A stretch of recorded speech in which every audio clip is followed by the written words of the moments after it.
ओम शांति। बत्ती वालों को आनंद आ रहा है? बहुत। कितना अच्छा सुख मिलता है यहाँ आकर। यहाँ आकर नई राहें खुलती हैं। साकार में जब बाबा थे तो मधुबन को एक नाम दिया जाता था जो आजकल नहीं दिया जाता। वो था शीश महल। शीश महल इसलिए कि यहाँ आकर सभी को अपना पता चलता है, मैं कहाँ हूँ, मेरे में क्या कमजोरियां हैं।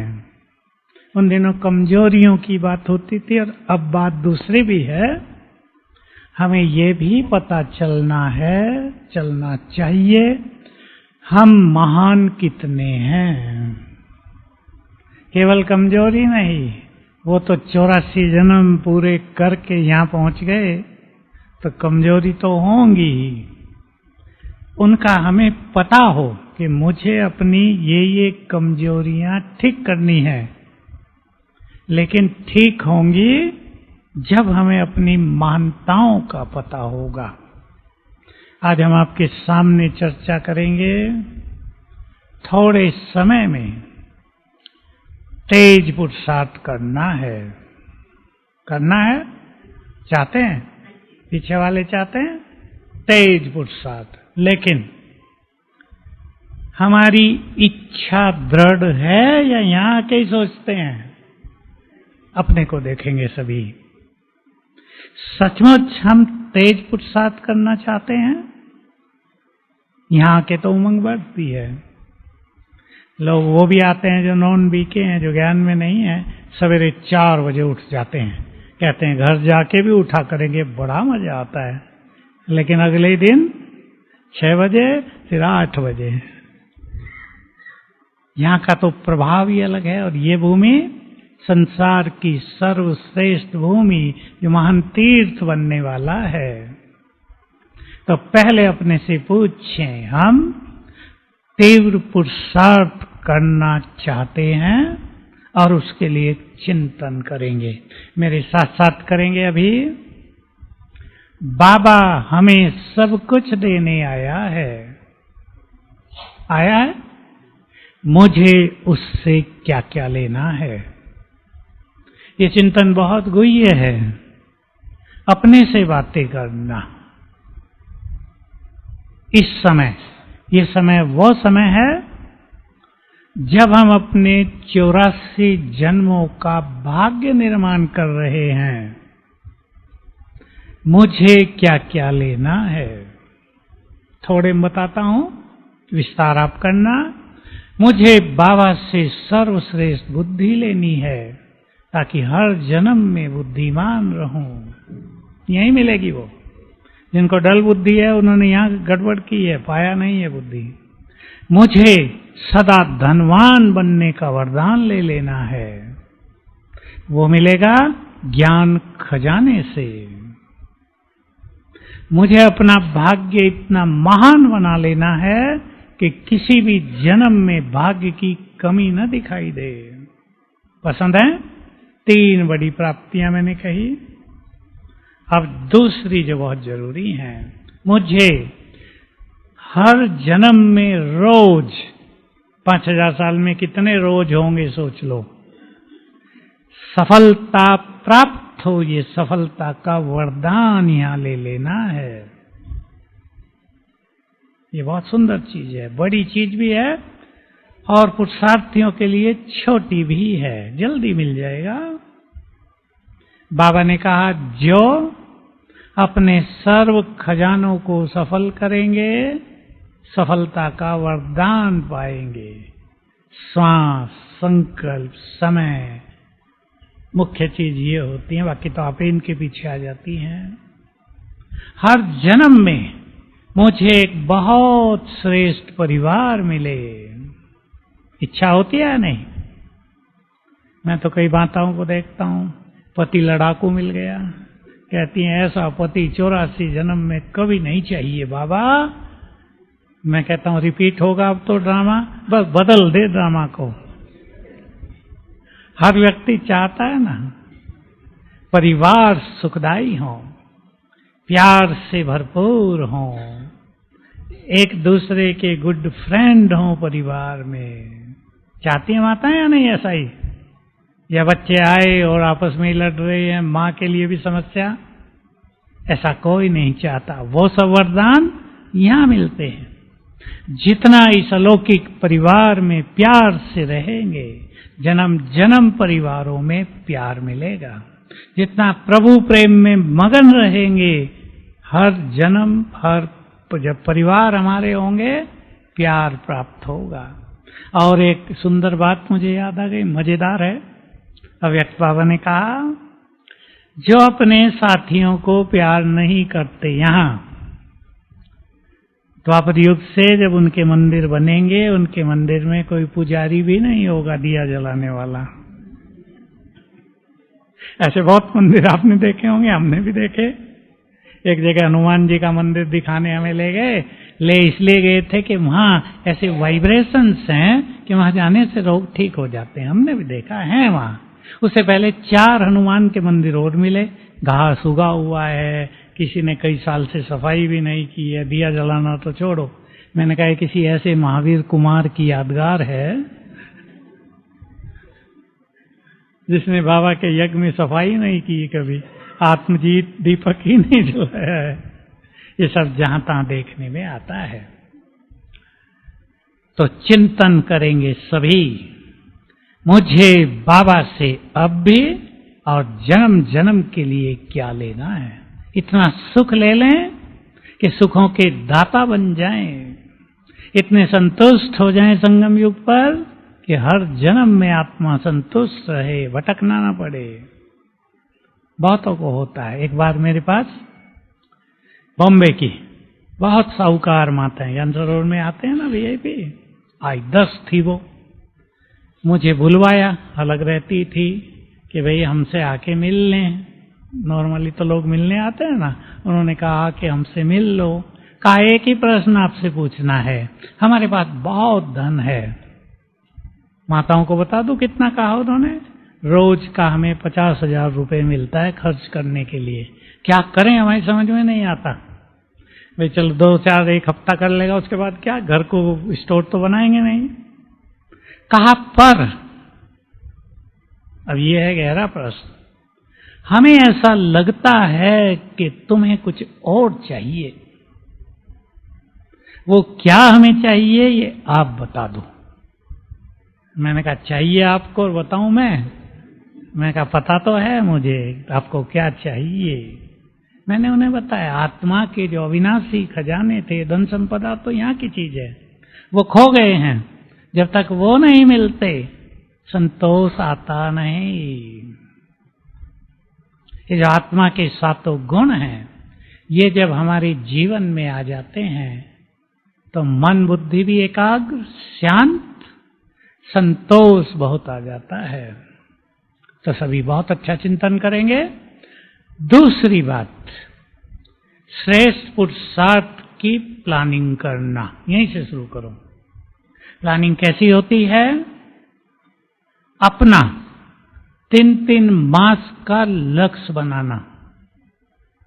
मुझे 3 मास में, जैसे अभी जून पूरा होगा, मुझे अगले 3 मास में ये पुरुषार्थ करना है। उदाहरण के रूप में मैं दे रहा हूं जो सहज पुरुषार्थ की विधि है। पुरुषार्थ को सबसे सहज बनाने वाला होता है स्वमान। तो मुझे ये 2 या 3 स्वमान 3 मास बहुत अच्छे अभ्यास में लाने। 3 चुन लो, कोई भी, खुद चुनना है। ये इंपॉर्टेंट बात है कि प्लान खुद बनाना है, लक्ष्य खुद बनाना है, खुद चिंतन करके स्वमान चुनने हैं। क्योंकि मैं बता दूं आपको, यहाँ आपको अच्छा तो लगेगा पर वो सदा फॉलो नहीं किया जाएगा। खुद की उमंग बढ़े, योग का लक्ष्य बना लो। मुझे 3 मास में रोज 2 घंटा योग करना है। मैं कम से कम कह रहा हूं, 8 की बात नहीं कर रहा हूं अभी।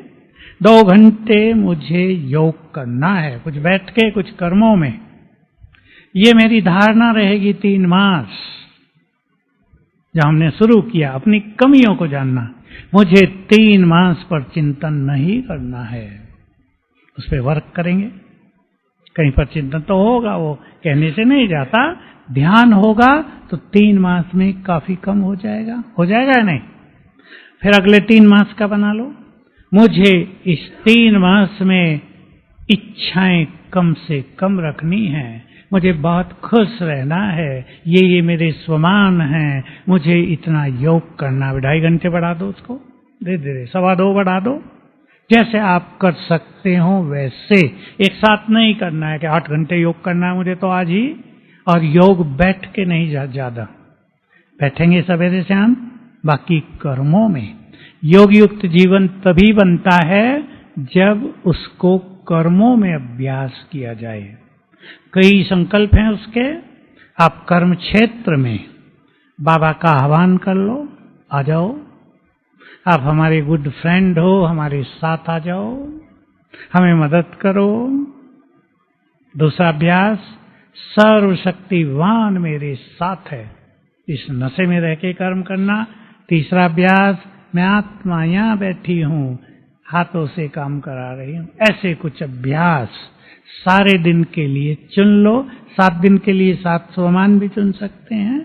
हर स्वमान को भाई सारे दिन में मुझे 10 बार याद करना, 20 बार याद करना, खुद करना है। ये प्लानिंग बहुत आवश्यक है। और लोग कर सकेंगे? भाइयों से पूछता हूं पहले, क्यों? पुरुषार्थ श्रेष्ठ होगा, समस्याएं कम होंगी। पुरुषार्थ ढीला होता है तो समस्याओं का प्रकोप बढ़ जाता है। सीधा सिद्धांत है, जितनी हमारी स्थिति ऊपर उतनी समस्याएं और विघ्न नीचे। जितनी हमारी स्थिति नीचे, जीवन घिरा हुआ चीजों से। आजकल सबसे ज्यादा जीवन को सताने वाली चीजें पता क्या है? ज्यादा सोचने की आदत। जिसमें भी हो, मधुबन में आकर उसको ठीक करने की प्लानिंग करेंगे। समय के प्रभाव के कारण बिना मतलब भी कईयों की ओवर थिंकिंग हो रही है। ओवर थिंकिंग कहते हैं अंग्रेजी में। बहुत ज्यादा सोचना हो रहा है बिना कारण भी। कोई समस्या नहीं। मैं हमेशा पूछता हूं ऐसों से, मोबाइल बहुत देखते हो? नहीं। जीवन में समस्या है, बच्चे सब ठीक ठाक है, बस सोच रहे हैं। काम क्या सोच रहे हैं हमें पता नहीं। ये बहुत बुरी चीज है। कल्प के अंत में समझ लें, जिसको ये, मैं इसको माया कहूं या बीमारी कहूं, जिसको ये लग गई उसका अगला पूरा कल्प बेकार हो जाएगा। हम पूरे कल्प का निर्माण कर रहे हैं, भाग्य निर्माण। इसलिए जिसको ज्यादा सोचने की हो गई हो, है ये बहुत बड़ी मानसिक बीमारी, क्योंकि यही आगे चल के डिप्रेशन में बदलता है। बहुत सारी मानसिक रोग आजकल बढ़ रहे हैं, शुरुआत यहां से होती है। मोबाइल इसका मुख्य कारण होता है, लेकिन कहीं कहीं ये बिना कारण भी हो रहा है। कारण क्या है? है तो बिना कारण, पर बिना कारण कुछ होता नहीं संसार में। क्या कारण है रमन भाई? असली कारण। क्योंकि जो कुछ जिसके साथ यहां हो रहा है, कर्मों का प्रभाव। तो मेरे पास तो बहुत लोग आते हैं, मैं देखता हूं जो कष्ट पा रहे हैं लोग, पीछे के कर्म उसके जिम्मेदार हैं। एक ही संकल्प आता है, जब मनुष्य पाप करता है तो बड़ा खुश होता है, और जब भोगना पड़ता है पापों का फल। ऐसे ऐसे केस आते हैं, बच्चों का चेहरा देखा भी नहीं जा सकता, ऐसा खेल बिगड़ा हुआ छोटे बच्चों का। मां तो बच्चों को देख के खुश रहेगी ना, वो भी नहीं देख सकती, दुखी होती है देखते ही। ऐसे ऐसे बच्चे आते हैं, ऐसे ऐसे लोग मिलते हैं, समस्याएं लेकर आते हैं, जिनसे योग नहीं लगता, जिनको रात को नींद नहीं आती, जो मुरली में बैठ जाएं तो सोएंगे। योग उनका सब्जेक्ट नहीं है, खुशी उनके जीवन से कोसों दूर चली गई है, सुख शांति परिवार में नहीं है, भाग्य साथ नहीं दे रहा है। मैं सोचता हूं बचा क्या बाकी? कुछ भी नहीं बचता। मैं भी उन्हें देखता ही रह जाता हूं, क्या बताऊं इन्हें कि क्या करो, फिर कुछ ना कुछ बताते हैं। लेकिन आत्मा पाप के बोझ से इतनी दबी होती है कि वो ये भी सोच नहीं सकती कि मैं आत्मा हूं। मैं कहता हूं दिन में 10 बार सोचना, केवल कुछ और नहीं, मैं आत्मा हूं। भाई जी भूल गया मुझे तो। ये पापों का प्रभाव। इसलिए अब संगम युग पर पुण्यों का खाता बहुत बढ़ाना है। हमारे पुण्य, और एक दूसरा शब्द भी जोड़ लो, जो हर एक बाबा के बच्चे को अपनी धारणाओं में उतार लेना है, शुभ भावनाएं। वो भी पुण्य है बहुत बड़ा। जिसने ये 2 चीजें जीवन में अपना ली, जीवन सुखी हो जाएगा। भावनाएं अपनी चेक करें आप। आपके संबंध में यदि 20-25 लोग हैं, इतने तो होते ही हैं ना देख के में, क्या हमारी भावनाएं ईर्ष्या की हैं, गिराने की हैं, बदला लेने की हैं, दूसरे को परेशान करने की हैं? चेक करें। या हमारी भावनाएं हैं, दूसरे आगे बढ़ रहे हैं और बढ़ें, दूसरे आगे बढ़ें, हमारा दिल खुश हो। ये भावनाएं श्रेष्ठ हैं। दादी प्रकाश मणि कहा करती थी, मेरी ये धारणा है, दूसरे आगे बढ़े, मेरा दिल ठरे, हिंदी भाषा, ठंडा हो, खुश हो। संसार में क्या हो रहा है? कोई आगे बढ़ रहा है तो आप तो आगे जानते ही हो, संसार में आप रहते हो। शुभ भावनाओं से अपने चित्त को भरें, चित्त शांत होगा, मन में खुशी उत्पन्न होगी, अनेक तरह के जो बुरे प्रभाव हैं समाप्त होंगे। इसको ही बाबा ने कहा है, बहुत मुरलियां चली हैं, दुआएं दो दुआएं लो। शुभ भावनाएं, दुआएं, दिल से। वैर भाव है दुनिया में, कोई हमें कष्ट भी देता है, कोई हमारी टांगे भी खींचता है, कोई हमें सुखी देखकर उल्टा सुल्टा भी करता है, लेकिन महान हमें बनना है। हम भगवान के बच्चे हैं। मामा भी कह रही थी ना, वो ऊंचे से ऊंचा, उसके बच्चे भी तो ऊंचे से ऊंचे हैं। हम ये पक्का कर दें, हम भी बहुत ऊंचे महान हैं, तो हमें तो सबको शुभ भावनाएं ही देनी है। चेंज करेंगे आज भावनाएं। कलयुग के अंत तक मनुष्य ने बहुत बिगाड़ी हैं। सबसे ज्यादा अगर खेल बिगड़ा है तो भावनाओं का। इसलिए अपनी भावनाओं को श्रेष्ठ बनाकर ही जाएंगे। स्वीकार है? स्वीकार है? दूसरे आगे बढ़ें। तीसरी अगली बात मैं कहता हूं, श्रेष्ठ पुरुषार्थ के लिए। ये सब बातें पुरुषार्थ की हैं। देखो, आपको एक बात याद दिला दूं, आप में से कई नए भी होंगे, कई पुराने भी होंगे।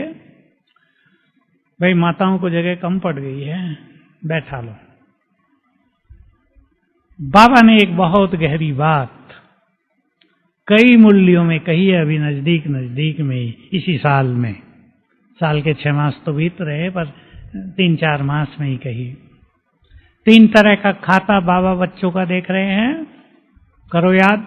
पुरुषार्थ से प्रारब्ध बनना, दुआएं लेना देना, संतुष्ट करना और रहना। और कहा दूसरी मुरली में, कई बच्चे सोचते हैं हमारा श्रेष्ठ कर्मों का खाता, प्रारब्ध का खाता बहुत ज्यादा है, लेकिन बाबा देखते हैं जितना तुम सोचते हो उससे बहुत कम है। जब ये मुरली चली थी मैं भी सोचने लगा था, अब भगवान क्या देखता है, मनुष्य क्या देखता है। तो बाबा ने कहा, अगर निमित्त भाव, निर्माण भाव, निर्मलता नहीं है, निर्माण समझ गए ना, निरंकारी, निमित्त भाव, निरंकारिता, निर्मल वाणी यदि ये नहीं है बोलो कितना खाता जमा होगा? केवल 5% जमा होता है। विचार करेंगे। भगवान ने हमें गाइड किया है, मार्ग दिखाया है, कर्मों की गुह्यता बताई है। मनुष्य सोचता है मैं बहुत सेवा करता हूं, मैंने तन मन धन लगा दिया, मैंने समर्पित कर दिया, बहुत कुछ कर लिया, मैंने किया भी है। लेकिन अगर मैंपन रह गया, मैंने किया, तो खाता कटने लगा। एक व्यक्ति ने सेंटर बना के दिया यज्ञ में, और जब से बना है, जिससे मिलता है, वो कहता है ये सेंटर मैंने बनवाया है, मैं निमित्त बना हूं। ये बोल देता है मैं निमित्त बना हूं, पर मैंने बनवाया है। 100 बार बोल चुका, तो खाता कहां तक पहुंच गया होगा? मेरे पास भी आते। हाँ, इधर हो जाओ भाई, तो बहने 2 लाइन बना लें, पूरे उधर हो जाओ। हाँ चलो चलो, देखो नहीं, पूरे उधर हो जाओ। सुशील भाई, माताओं अभी आपका नंबर है। माते हैं भाइयों, आ जाओ। नहीं, वो देर से आएंगी, आप ये पहली लाइन में रह जाओ, यहीं रहे।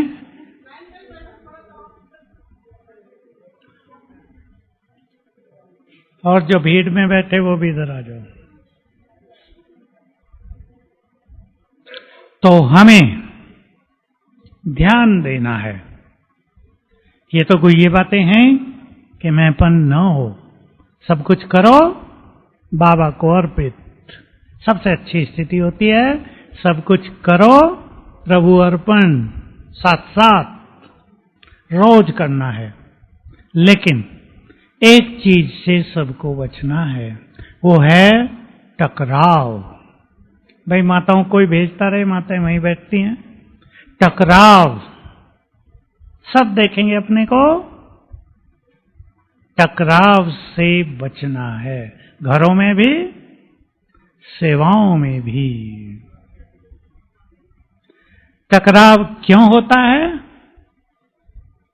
ज्यादा बातें नहीं करेंगे, 2-4 बातें सुना दो, उनमें से चुन लेना अपनी अपनी। मैं राइट हूं, घरों में भी, संगठनों में भी, मैं राइट हूं। एक हंसी कहानी सुना, कहानी क्या घटना, कल परसों अमेरिका से एक का फोन आ रहा, गुजराती है, ज्ञान में चले हैं। कहा मेरी पत्नी बहुत नाराज होती है, सब घूमने जाते हैं, तुम मुझे कहीं नहीं ले जाता, कहीं नहीं ले जाता। मैंने कहा तो ले जाया करो ना उसको। कहा इसलिए नहीं ले जाता, अगर हम दोनों 5 मिनट भी एक साथ बैठे तो लड़ाई शुरू। तो मैं ले जाके क्या करूं, मेरा सारा मजा ही बिगड़ जाएगा। टकराव, मैं राइट हूं, एक बात। अब आप सुनाएंगे, सबका टकराव होता होगा घरों में, किसी का पति से, किसी का पत्नी से, बच्चों से। ईगो इसका मुख्य कारण है। अहम, जो झुकना नहीं चाहते वो टकराते हैं, जो दूसरों के विचारों को सम्मान नहीं देते वो टकराते हैं। और ये संस्कारों का टकराव मनुष्य को संगम युग का सुख नहीं लेने देगा। पूरा संगम युग का, तो मैं कभी एक लेख लिखा था, उन्होंने मेरा छापा नहीं था, लड़ते लड़ते ही संगम बिता दिया, कहानी रूप में लिखा था मैंने।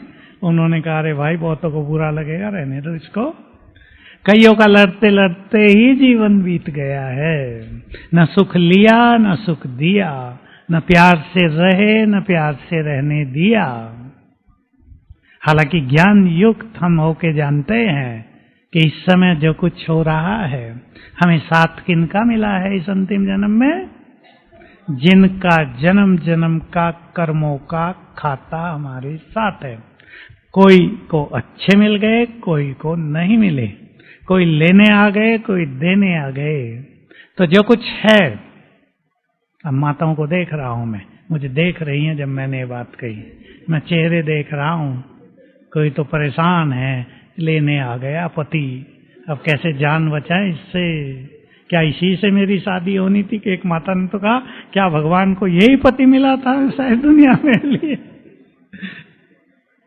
बहुत परेशान होती हैं, क्या अगले कल्प में भी यही मिलेगा? मुझे कहती हैं, भाई जी आप तो समाधान करते हो ना, ऐसी विधि बताओ अगले कल्प में न मिले। मैंने कहा विदेशों की कल्चर तो भारत में नहीं हो सकती। विदेशों में तो क्या है, बदल दो, एक एक के शादियां 3-3, 4-4 बार कर ले, तो उनकी तो आदत पड़ी होती है। एक को छोड़ा दूसरे के साथ, अकाउंट अपने, कार अपनी, मकान अपने अपने नाम, इस अब दूसरी जगह चले। स्वीकार करना है। टकराव हमारे हिसाब किताब को बढ़ाएगा। सहनशीलता, सरलता, जो मुरली में चल रहा आजकल, सहनशील होंगे, झुककर चलेंगे, टकराएंगे नहीं, खाता चुकता होगा। जिसके जैसे भी साथी मिले हैं, बात पति पत्नी की नहीं, बच्चे भी या और कोई रिलेटिव भी, सहज भाव से जीवन जीना है, कुछ स्वीकार करना है। और बहुत अच्छी चीज है, अगर हम स्वमान में रहेंगे तो दूसरे भी हमारी बात स्वीकार करेंगे। बाबा की मुरली में सभी ने बहुत सुना है, बहुत दिन से नहीं आया है, मैं आत्मा हूं, दूसरा भी आत्मा है। इस स्थिति में स्थित होकर यदि ज्ञान देंगे तो प्रभाव बहुत ज्यादा पड़ेगा। बच्चे आपके घर में, ये आत्माएं हैं, ये हमारे बच्चे तो हैं पर ये भगवान के बच्चे हैं। मैं भी आत्मा हूं, और स्वमान जोड़ दें इसके साथ, जैसे मैं महान आत्मा हूं, पवित्र आत्मा हूं, तो आपके बच्चे, आपके सब परिवार के लोग आपकी बात सुनेंगे, टकराव खत्म हो जाएगा। लेकिन टकराव कहां होता है? जहां मनुष्य सोचता है दूसरा व्यक्ति मेरी ही सुने, जैसे मैं कहूं वैसे ही हो, इससे टकराव होता है। अपने को चेंज करेंगे और इस बहुत बुरी बीमारी से बचेंगे। अपने हाथ में मैं हंसी में सुनाया करता हूं क्लास में, कईयों की कहानी होती है। बहन जी आती हैं, मैं बहुत परेशान हूं भाई जी, बहुत। मैंने कहा कोई अच्छा शब्द बोल दो, बहुत परेशान हूं। क्यों? पति सुनता नहीं है। मैं कहा बस इतनी छोटी सी बात। मैंने कहा जो मैं कहूं वो करोगे? वो सोचती थी कोई बहुत अच्छी बात मिलने जा रही है। मैंने कहा तो ऐसा करो, 15 दिन कुछ भी सुनाओ नहीं। देख लें जो माताएं ऐसा सोचती हैं, कर सकती हैं। 15 दिन कुछ न सुनाओ, फ्री कर दो, क्या फायदा होगा? वो आपकी सुनने लगेगा। करके देखना। लेकिन अधिकतर माताएं कहती है 15 दिन, इतना ज्यादा, चुप रहूं? कहा नहीं, अंतर्मुखी रह के योग लगाओ। तो टकराव हमें समाप्त करने हैं, क्योंकि संगम युग का समय ईश्वरीय प्राप्तियों का है। ये छोटी छोटी बातों में बिता दिया तो अंत में क्या होगा? पश्चाताप। भरपूर हों हम। बहुत लोग ज्ञान से विमुख हुए टकराव के कारण, बनी नहीं आपस में। तो सोचा यहां सुख शांति के लिए आए थे, क्या करेंगे यहां रह के? तो टकराव ने प्रभु मिलन, सर्वश्रेष्ठ ज्ञान, सर्वश्रेष्ठ योग सबको फीका कर दिया। भगवान के मिलन को भी फीका रूखा कर दिया, छोड़ के चल दिए। इसलिए एक बहुत सुंदर लक्ष्य बना लें, चाहे मुझे झुकना पड़े, सहन करना पड़े, लेकिन टकराव में नहीं आएंगे। टकराव से मन की शक्तियां नष्ट होती हैं और समस्याएं बढ़ेंगी। आज ये फॉर्मूला आप सभी बहुत पक्का कर ले जीवन में। जितनी संकल्प शक्ति नष्ट होगी, जीवन में परिस्थितियां, शरीर में रोग, संबंधों में कड़वाहट बढ़ती जाएगी, रोग भी बढ़ेंगे। आजकल तो अनेक रोगों का कारण ये निगेटिव थिंकिंग, टेंशन, ज्यादा सोचना, परेशान रहना, खुश न रहना, ये हो गया है। तो मन को तैयार करो आज, टकराव नहीं। बोलो स्वीकार है भाइयों को, क्यों टकराते? ईगो, मैं घर का बड़ा, कमाता तो मैं हूं। आजकल ये भी टकराव हो रहा, भाई कमा रहा तो बहन भी कमा रही है, कौन झुके? ये भी टकराव का बहुत बड़ा कारण बन गया है, डिवोर्स का कारण बन गया है ये। लेकिन जो झुके, अब हम आध्यात्म के रास्ते पर हैं, जो झुके वही महान। बाबा साकार में कहते थे, एक ही बार आई वो बात, बस एक ही बार। जितने साल भगवान इस धरा पर रहे, ज्ञान देते रहे, वो एक ही बार आई। बच्चे तुम कहते थे प्रभु मैं गुलाम तेरा, अब मैं कहता हूं बच्चों मैं गुलाम तेरा। बहुत निरंकारी। इसलिए अपने अभिमान को कैसे छोड़ेंगे? स्वमान के अभ्यास से। जान लेना, अवेयरनेस हो जाना कि मेरे पास भाई ये ईगो है, वो पहली सीढ़ी। लेकिन ईगो, अभिमान जाएगा स्वमान से। आपकी समस्याओं का ये बहुत सुंदर और सरल हल है। जो बच्चे स्वमान में रहते हैं, सम्मान उनके पीछे परछाई की तरह चलता है। देखो, सबको समस्या होती है, बहनों को भी, भाइयों को भी। जब ज्ञान में चले तो कई लोग विरोधी, अपने पराये, जो सम्मान देते थे वो गाली देने लगे। स्वमान बढ़ाओ, सम्मान पीछे पीछे आएगा। इसलिए स्वमान की कुछ बातें लिख लो अपने पास, 8-10 स्वमान लिख लो। एक बात थी, दूसरा था स्वमान बढ़ेगा, अभिमान आपे ही घटेगा। लेकिन स्वमान के अभ्यास की विधि है, जो स्वमान बाबा ने हमें दिए उसे स्वीकार करना। मैं एक ही उदाहरण दे रहा हूं जो सबसे सरल उदाहरण है। बाबा ने हमें स्वमान दिया। देखो, इंग्लिश में बाबा 2 शब्द बोले, तुम हाईएस्ट और होलीएस्ट आत्माएं हो, महान और परम पवित्र। तुम महान हो। अब बाबा कहते हैं मेरे महान बच्चे बैठे हैं, हमने सुना मैं महान हूं। अंदर से क्या आवाज आई? नहीं, तुम महान नहीं हो। किसी को अपना पूरा जीवन दिखाई देने लगा, इतने पाप किए तुमने, महान कहां से हुए? तुम्हारा तो योग ही नहीं लगता, महान कहां से हुए? तुम तो लड़ाई कर लेते हो, महान कहां हुए? कई बातें हमें उस स्वमान को रिजेक्ट करा देती हैं, तुम नहीं हो। अब इसको ठीक करें। अगर हम स्वीकार करेंगे, कौन कह रहा है तुम महान हो? कौन कह रहा है? स्वयं भगवान। तो सत्य कहा होगा ना, आज था ना, गॉड इज ट्रुथ, जो सत्य ज्ञान देता है। तो हम स्वीकार करें, ठीक है हमारा पिछला जीवन अच्छा नहीं रहा, हमारा पुरुषार्थ अच्छा नहीं, पर मान तो हम हैं। जिसे भगवान मिल गया हो, जिसे रोज अमृत पीने को मिलता हो, आंख खुलते ही भगवान मिलता हो, जिसे संपूर्ण ज्ञान मिल गया हो, वो महान है। जो 2 युग तक देवता रहे, वो महान नहीं है क्या? अब ज्ञान के बारे में सोचो। ज्ञान की वैल्यू बहुतों को पता नहीं होता, सोचते हैं रोज बाबा वही तो कहता है, घर में ही सुन लेते हैं। आजकल तो फोन पे आती है, नहाते धोते किचन में रहते मुरली सुन रहे हैं, वो भी ठीक है, लेकिन क्लास में आके सुनना, एनर्जी मिलेगी, एक एक संकल्प एनर्जी देगा।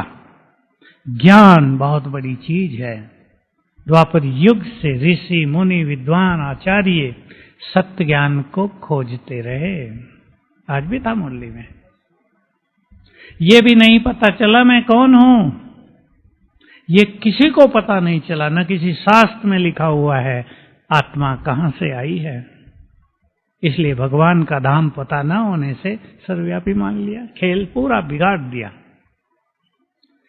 कितनी उलझन थी हमारे भारतीय दर्शनों में भी, बाबा ने एक एक सेकंड में एक एक बात कह के पूरा कर दिया। और गुह्य बात कह दी, 3-4 दिन पहले भी आया, परम धाम में हर धर्म की आत्मा का सेक्शन भी अलग अलग है। ये इतनी गुह्य बात है, इसको कोई समझ ही नहीं सकता। विदेशी जब आते थे हमारे पास तो मेरे से एक प्रश्न भी कईयों ने पूछा कि वहां जो अलग अलग सेक्शन हैं, दीवार लगी हुई है क्या? परमधाम में दीवार होती है क्या? मैंने कहा, फिर कहा एक सेक्शन की आत्माएं कूद के दूसरे में नहीं जा सकती? ऐसे ऐसे प्रश्न पूछते थे बहुत। मैंने कहा जा ही नहीं सकती, उनके संस्कार, उनके वाइब्रेशंस उनको वहां आने ही नहीं देंगे और न उनको इच्छा होगी। हर आत्मा अपने धर्म में संतुष्ट है वहां। तो बहुत गहरा ज्ञान दे दिया। और सबसे गहरी बात, आत्मा में 84 जन्मों का पाठ भरा हुआ, वो अविनाशी है। देखो बाबा ने तो एक लाइन में बड़ी बात कह दी। अगर यही बात कहीं शास्त्रों में लिखी होती तो लोग सोचते क्या है, शास्त्रार्थ होते रहते, लड़ाई होती रहती, इसका यह अर्थ है, इसका यह अर्थ है। एक छोटी सी बात, लोग आपसे प्रश्न पूछते होंगे शास्त्रवादी के, आजकल तो कम पूछते हैं, आजकल शास्त्र पढ़ता ही कौन है दुनिया में। जब हम लोग ज्ञान में आए तो बहुत बहस करते थे। एक होता है शब्दार्थ, दूसरा होता है भावार्थ। जानते हैं ना, हिंदी वाले बैठे हैं। शास्त्रों में लोग शब्दों का अर्थ करते रहे, भावों को नहीं समझा, भावों का अर्थ क्या है, इसलिए गड़बड़ बहुत हुई। एक और बड़ी चीज आप सुन लें, सबको काम आएगा समझाने में कहीं ना कहीं। शास्त्र या वेद, दर्शन, पुराण, उपनिषद जिन ऋषियों ने लिखे थे उनका आध्यात्मिक स्तर बहुत ऊंचा था, उनकी मनोस्थिति बहुत ऊंची थी, पवित्रता थी। जो पढ़ रहे हैं उनका आध्यात्मिक स्तर बहुत छोटा है। अगर हमें उन चीजों के रहस्यों को समझना है तो आध्यात्मिक स्तर को उन जैसा ही बनाना पड़ेगा। जैसे हम लोग मुरली की गुह्यता को तब तक नहीं जान पाएंगे जब तक मुरली सुनते या टोटल जीवन में हमारा स्थिति का लेवल बहुत ऊंचा न हो। ये सबको ध्यान रखना। तो ज्ञान भी बहुत बड़ी चीज हमें मिली है, इसको वैल्यू नहीं। भगवान ने पढ़ाया तो छोटा मोटी पढ़ाई थोड़ा ही होगी जिससे स्वर्ग की रजाई मिलती है, लेकिन एग्जाम भी तो बड़ा होगा या नहीं, या छोटे से में काम चल जाएगा? रजाई मिलनी है, एग्जाम भी बड़े होंगे, रोज के टेस्ट पेपर भी बड़े होंगे, रोज नंबर मिलेंगे हमें। तो न संस्कारों का टकराव हो, परिवारों में भी अभी प्लान बना लो, यहीं थोड़ा झुक के चलेंगे, दूसरे की बात भी सुनेंगे। कई लोगों की नेचर होती है सुनना ही नहीं है, केवल सुनाना है। ये बहुत बड़ी मिस्टेक है मनुष्य की, इससे दूरियां बढ़ती हैं परिवारों में। सुनाना भी होता है लेकिन सुनने की आदत अच्छी होनी चाहिए। दूसरों के विचारों को सम्मान देने का संस्कार होना चाहिए। अपने संस्कारों को सॉफ्ट इस तरह बनाना है कि मैं बुद्धिमान हूं तो दूसरा भी तो कुछ होगा या नहीं, या उसके पास बुद्धि है ही नहीं बिल्कुल भी। तो बहुत अच्छी स्थिति बनानी है। मधुबन की इस यात्रा का संपूर्ण लाभ आपको उठाना है, अपने को भी देख लेना है। दोनों बातें देखनी है, कोई कमजोरी और महानता। महानता माना स्वमान, बहुत बड़े बड़े स्वमान दिए। तुम विजयी रतन हो, मैं एक पर ही बोल रहा हूं, तुम कल्प कल्प के विजयी रतन हो। सुना है ना सबने? स्वीकार करो। इसका अर्थ है कल्प कल्प हम सब ने माया पर विजय प्राप्त की है। और आगे अर्थ है माया को जीतने की शक्ति हमारे अंदर है। किसने दी है? बाबा ने सिर पर हाथ रखकर हमें शक्तियां दे दी हैं। तो कल्प कल्प जीता है, अब भी जीत हमारी ही होगी। ये चिंतन करें सोमान का, तो माया को जीतने की शक्ति एक्टिव हो जाएगी। क्रोध जिसको आता हो, मैं दो टाइम पूरा होगा, दो बातें सुना देता हूं। काम को जीतना और क्रोध को जीतना गीता में 3रे अध्याय में है। मुझे बहुत प्रिय लगती थी ये बात। हे अर्जुन, जिस मनुष्य ने काम क्रोध के वेग को रोक लिया वही सच्चा योगी है। दोनों की विधि आपके सामने। क्रोध को जीतने के लिए लिख लेंगे जो लिख रहे हैं। टीचर बहनों को सबको सिखाना है। मैं विजयी रतन हूं, क्रोध मुक्त हूं, शांत हूं। आंख खुलते ही 21 बार लिख दो, 5 मिनट लगेंगे ज्यादा। मैं विजयी रतन हूं, क्रोध मुक्त हूं, शांत। लिख ना पाए घरों में, लाइट न जला पाते हो आप सवेरे, ऐसे ही बैठ के इसी गति से फीलिंग के साथ, मैं विजयी रतन हूं, क्रोध मुक्त हूं, शांत। थोड़ा क्रोध होगा तो 21 दिन में खत्म, ज्यादा हो 3 मास लिख देना। और लक्ष्य रखना कि क्रोध को जीतना है, क्योंकि ये अग्नि है जो आत्मा को जलाती है। आत्मा के बारे में कहा ना, इसको अग्नि नहीं जला सकती, पर क्रोध की अग्नि आत्मा को जलाती है। काम को जीतना है। मैं विजयी रतन हूं, काम जीत हूं, परम पवित्र आत्मा हूं। मैं विजयी रतन हूं, काम जीत हूं, परम पवित्र हूं। 21 बार। इसको ज्यादा समय चलाना है, 1 साल, क्योंकि काम को जीतना सबसे बड़ी विजय है।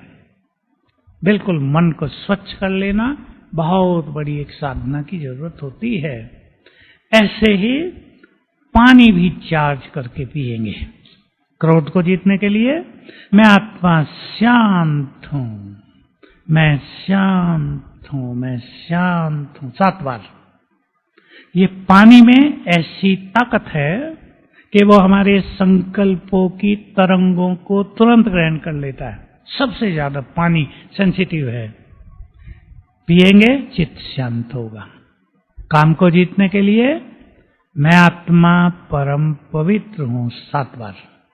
ऐसा पानी 2, 4, 5 बार पिए रोज, तो काम क्रोध को जीतना सरल हो जाएगा। तो आप सब भट्टी में आए हैं, बहुत अच्छा प्लान बनाकर जाना, और सुखी होकर तो जाएंगे ही। आप सुखी हो गए हैं दिख रहा है, लेकिन एक अच्छी प्लानिंग, एक अच्छी उमंग, संगम को सफल करना है। हमारा संगम ऐसे ही न गुजर जाए, इस संकल्प के साथ जीवन व्यतीत करना।